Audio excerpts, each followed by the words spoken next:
Welcome, Zoe. Thank you very much for joining us.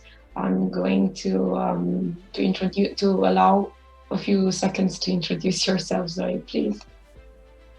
Hi, thank you for the invitation. I'm Zoe Valerie, I'm in Corfu, and I come from dance. My art is dancing and dance therapy. And when I was younger, I believed that artistic activism was enough to change the world. And as time passed, I realized that education reform is more likely to improve things radically and deeply. So I was always teaching dance and movement, and the past 10 years I've focused my art, which also, as I said, includes therapy. So what I've developed over the past 20 years of working with full range of humans is called Ensoma, and it's basically about regaining and evolving neuroplasticity through micro movement and micro touch. So I'm focusing my art into educational reform, particularly for political situations where it's severely repressed. Thank you very much. What might be a threshold situation that you are facing in your life right now or your work? In other words, your personal journey of unlearning and new ideas shaping. When you say threshold, do you mean a point? Yeah. A critical point, tipping point. Tipping point. Exhaustion. I'm a single parent. I'm not financially comfortable, and I've been working voluntarily on this for 12 years now. But actually, my mother was doing it before me, so maybe it's transgenerational exhaustion is what the threshold is.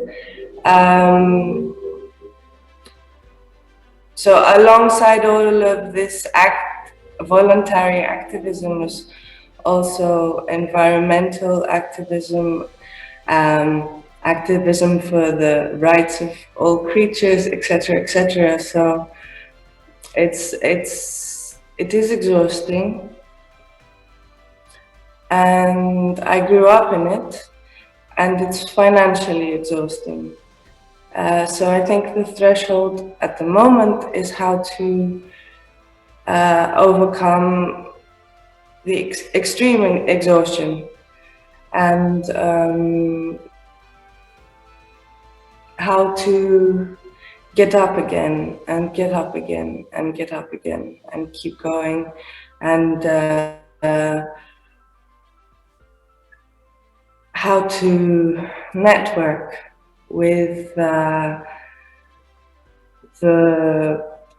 right kind of partners who operate with a different kind of support system than what I'm used to, at least, which is not so much a spiral of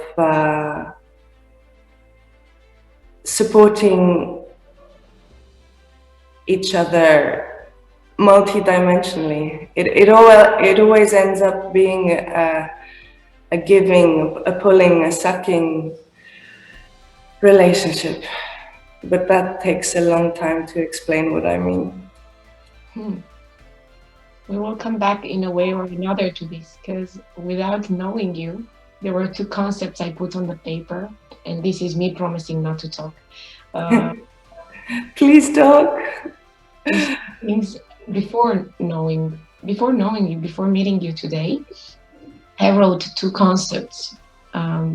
Decolonialization of learning or education, but again, I didn't meet you. And second was collective trauma, transgenerational trauma in learning or education. But and maybe you just touch upon those a bit. Um, so let's see how this circle comes back. Zoe, listening to what you mentioned, could you share a bit from your background, maybe two, three people, events, choices that triggered? You already mentioned some, your journey towards democratic learning or free learning or education. Trees. I grew up in trees, and they're, for me, especially one tree is one of my mothers, and I spent my formative years in her, and she taught me about combinational existence, basically, and the dualism of the human world that I grew up in, at least, never made any sense to me. And in her, basically, it was the only place, and in the ocean, that I felt comfortable as a creature. As a child, I was not exactly an anthropophile. I found humans very difficult to understand. Their cruelty, basically, was the most difficult thing for me to comprehend, and their parasitic behavior. So nature, but in general, especially the ocean and trees. My mother, who basically has been one of the most gentle warriors in the fight for the right to be something that someone who doesn't fit into the social protocol, let's say.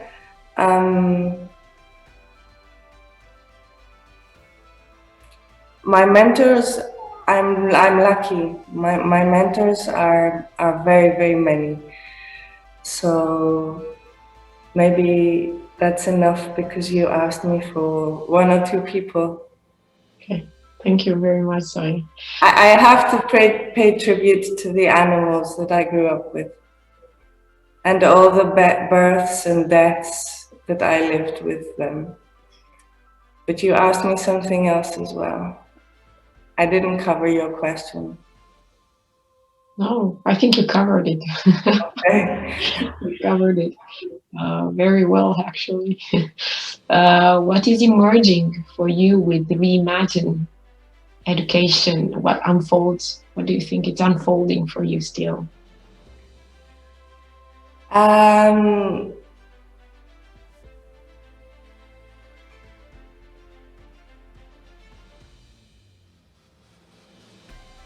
Trust that there is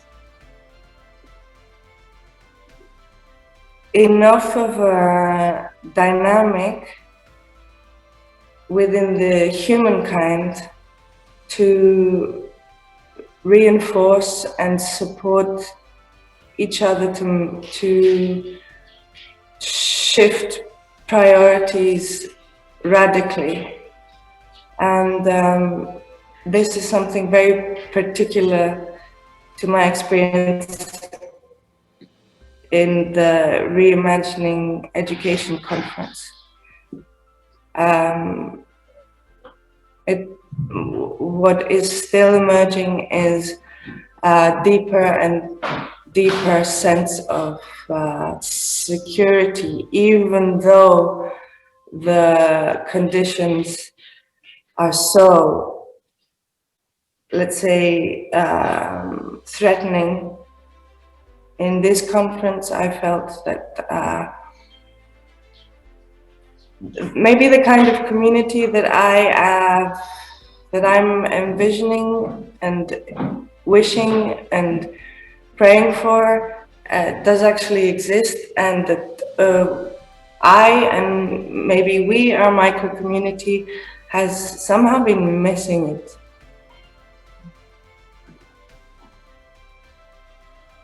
So what's emerging is also very interesting questions of why and how we've been missing it. Thank you.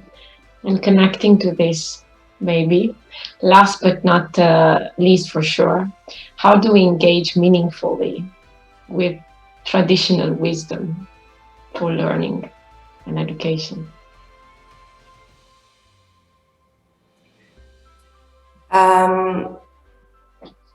Deconstruct patriarchal systems, which for me, but also maybe objectively, are completely, utterly interconnected with capitalistic systems and colonialist systems and transgenerational trauma systems, and put it back, traditional knowledge, back into nature. If we don't put it back into nature, nothing makes full sense. There's always something that is inconsistent, and this causes maybe even subconscious confusion, which doesn't allow us to engage with traditional wisdom, to be able to sense it in its clean form, because its toxification is so old and ingrained that it's kind of taken for granted, whether you like it or not, to some extent.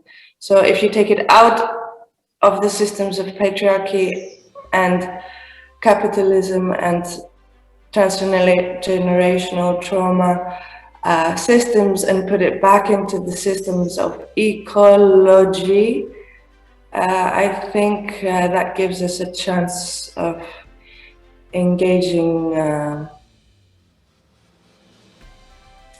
well, to begin with, from a new starting point, maybe engaging in a better way, or being able to make better use of it, for sure. Thank you very much, Zoe. Thank you very much for sharing your your journey, and not only for your compassion and for your emotional intelligence message for Reimagine Education. Thank you. Thank you for the beautiful questions. Mark.